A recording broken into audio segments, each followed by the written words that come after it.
What's up sa inyo mga pamangkin? Welcome to the very first episode ng Summertime Bago tayo naging ganyan kakalmado, naging ganito muna tayo ka-excited. Ganito pala ang biyahe before makarating sa Boracay. Pagbaba ng eroplano, sasakay pa tayo ng bangka, bus at van. Iyong it's Hilo time. Hilo.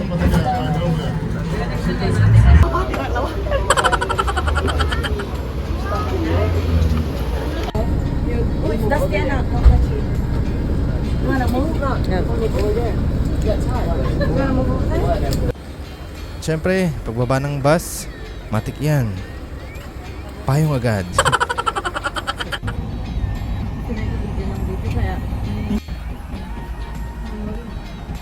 Yan, dito kami nakapag-check-in sa Aira Hotel. Yan, shoutout sa inyo.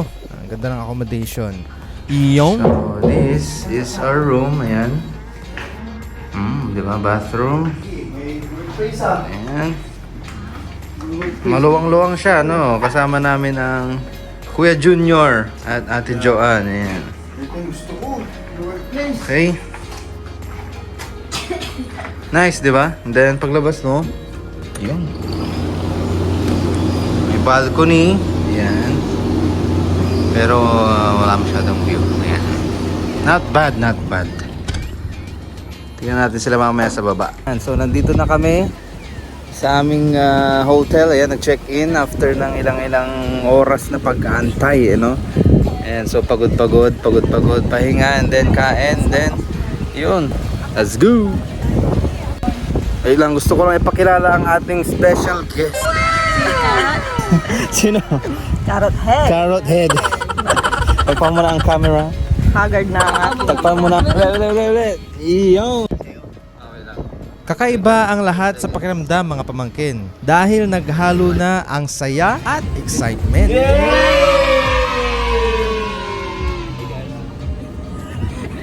Hello my friend, we are at Boracay.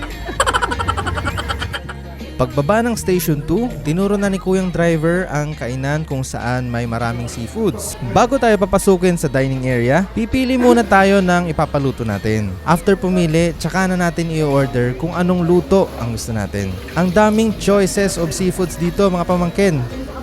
And nakaka-amaze ang laki ng lobster nila. Meron din kaya tayo niyan somewhere in Pangasinan? Made to order ang lahat kaya fresh ang seafoods na ihahain sa atin.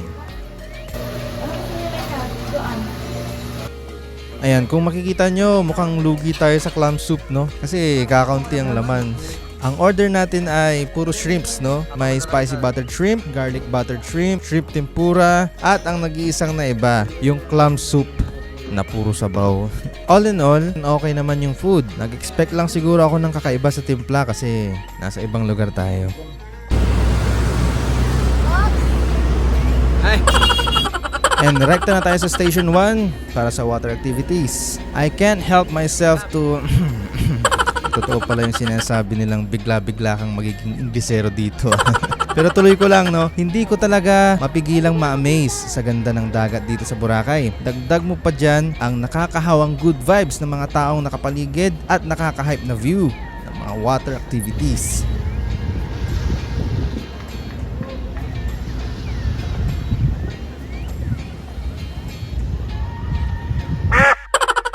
Yon, rekta na tayo para sa first activity, ang snorkeling. Yan, papunta pa lang sa venue ay masaya na dahil sasakay tayo ng speedboat para makarating sa snorkeling spot. Yan, pagdating natin sa spot ay medyo tipsy tayo, pare. Nakakahilo yung alon. Yan, before mag-dip, umagri muna tayong wala silang kasalanan kung may mangyari sa ating masama. At sinermonan muna nila tayo, no? Para sa mga hand signs and rules. Di ko agad na-gets yung sinasabi nilang 18 feet ang lalim pero hanggang leeg lang natin ang tubig. Diba? Ayan, maganda at nakakatakot sa baba. Not sure on what kinds of fish yung mga nandyan. Pa-comment naman kung ano yan, no? Mabigat ang diving helmet at medyo nakakabingi dahil sa lakas ng pressure underwater. Medyo mabigat ding huminga dahil din yan sa pressure siguro or something. Pero sulit dahil enjoy naman underwater. After snorkeling, rekta na tayo sa UFO challenge. Pinagsisisihan naming nagyabang kami sa mga staff na dapat extreme ang UFO namin. Kita nyo naman, sobrang nabalibag-balibag kami. No? Hindi na, halos mahulog-hulog na ako dyan. Hindi ko tapos punit pa yung hawakan ko.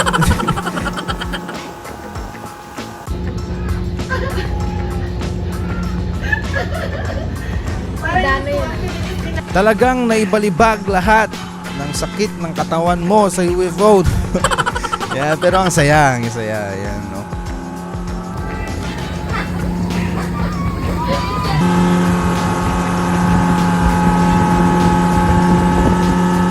At ang daya ng mga girls kasi mukhang easy lang yung ginawa sa kanila, no? Tingnan nyo naman.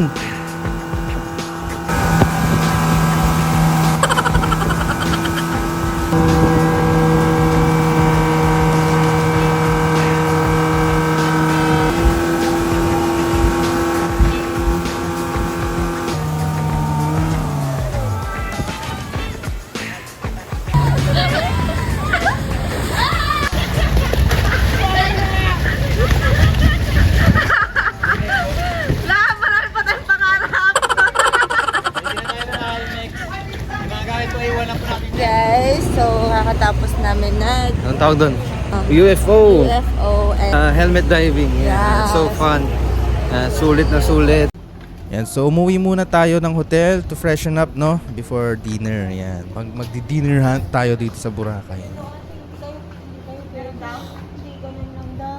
Alive ang gabi dito sa Boracay. Marami pa ring tao kahit gabi na. Masaya sana makijam dito dahil acoustic bands are everywhere at lahat sila magagaling tumugtog at kumanta.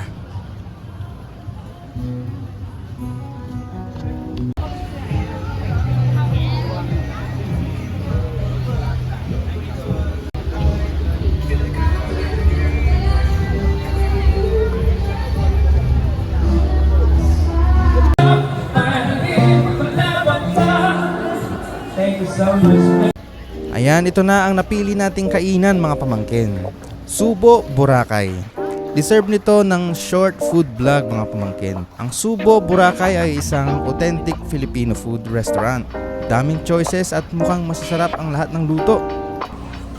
Wow!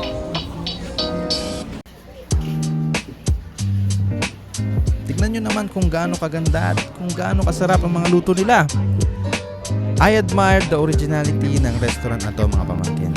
Ramdam mo ang lumang yayamaning bahay ng Pilipino. Oo, dahil bukod sa maganda ang paintings at ganda ng interior, consistent din ang ganda ng service mga pamangkin. Nakapilipinya na pa ang mga staff.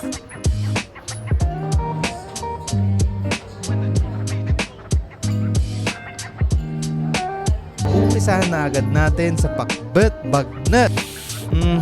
Pangalan pa lang ng dish, di ba? Yan, half cook ang veggies at saucy ang sabaw. Ang sarap pa ng bagnet kaya 8/10 agad to mga pamangkin. Solid din ang bulalo nila mga pamangkin. Bawat higop ay malinamnam at medyo malamis-lamis. Napakalambot pa ng beef. Samahan mo pa yan ng bone marrow, no? Iyong. Yan, sunod tayo sa main course, ang boodle plate. Perfecto pang maramihan. Lahat ng ulam ay ihaw base, no? For me, 8/10 din siya dahil nuot ang lasa sa meat at squid ng marinade and juicy pa siya. Samahan mo pa yan ng mga side dish with itlog maalat pa. Yun, solve. Ayan, Subo Boracay. Tikman nyo. Legit. Hindi ko maide-deny mga pamangkin. Hindi overrated ang Boracay. Maganda at masaya talaga dito. At ang masasabi ko lang, kung pangangalagaan at pahalagan mo ang kung anong sayo, lalabas ang tunay na ganda nito. See you next video mga pamangkin. Adios, mi sobrinos y sobrinas.